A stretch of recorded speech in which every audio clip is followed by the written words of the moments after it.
Pues la misión de vida es, lo que decía Machado, se hace camino al andar, ¿no?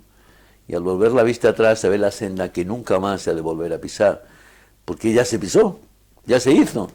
Pero, ¿tiene sentido el recuperar ese recuerdo? Pues yo creo que sí es bueno recuperarlo, pero muy importante, hay que quitarle esa espinita, ¿no?, del corazón, es decir, el sentimiento como de autocrítica negativa o autofustigamiento, no debía, si debía, ya se hizo.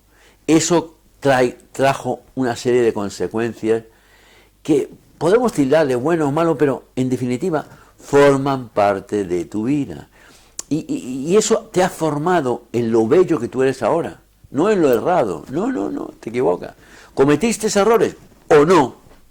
Porque para unas personas habrás cometido errores, para otras no. Lo que importante es para ti es que tú descubras qué has hecho, qué estás haciendo y hacia dónde te proyectas. El pasado debe ser un recuerdo positivo, en el sentido de que me sirve, entre otras cosas, para no volver a caer en el mismo error. Por eso cuando alguien dice, olvida el pasado, no, jamás olvidar el pasado. Olvidar en el sentido de que, pues olvidar, no. Si no, no has aprendido nada.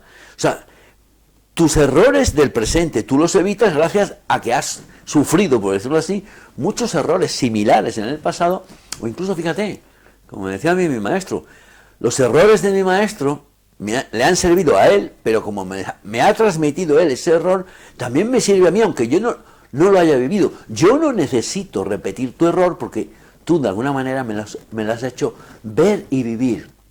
Entonces, ¿qué va a ocurrir cuando yo me presente en una situación que tenga que elegir, sino por aquí o por allá? Pues ese conocimiento que tú me has transmitido me vale a mí también para tomar decisiones. Obviamente, el camino lo tengo que realizar yo. Yo no puedo hacer pipí por ti, ni puedo hacer más necesidades. Sí, pero a mí me vale de mucho la experiencia de otros, en el sentido de, fíjense, simplemente como un referencial. Igual decido repetir, entre comillas, el mismo error, pero eso es una decisión de vida. Yo lo decido, incluso por razonamientos lógicos o ilógicos.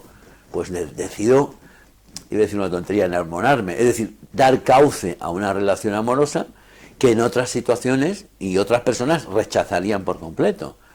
Cada cual tiene el derecho de decidir. Porque fíjate, algo que cualifica la vida de un ser, para que sepas si estás en prisión o no, es, ¿puedes decidir libremente en lo que estás haciendo?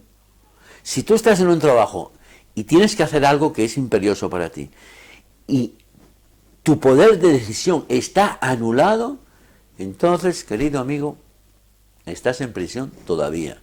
Tienes que buscar esa llave que abre esa prisión, ¿sí? Entonces, es muy importante que la persona, a ver, no siempre podemos decidir en todos los sitios, hablo globalmente, ¿no? Todos los seres tienen derecho a decidir por dónde va su camino, es decir, qué camino tomar. Aunque dicho de otra manera, también te digo que, por decirlo así, el camino ya, digamos, está un poquito predeterminado. Tú lo notas en un niño al nacer.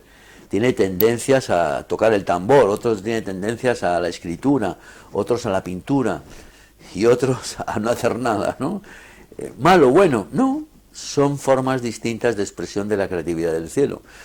Entonces, es muy importante que la persona no se afane, no se acelere, no se agobie, porque las cosas no salen según su criterio.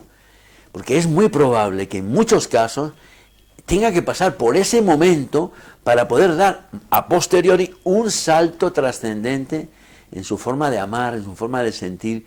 Y todo eso, ese salto, esa decisión, se pudo tomar por los fracasos, entre comillas, anteriores que esa persona tuvo. Vamos a dejarlo ahí.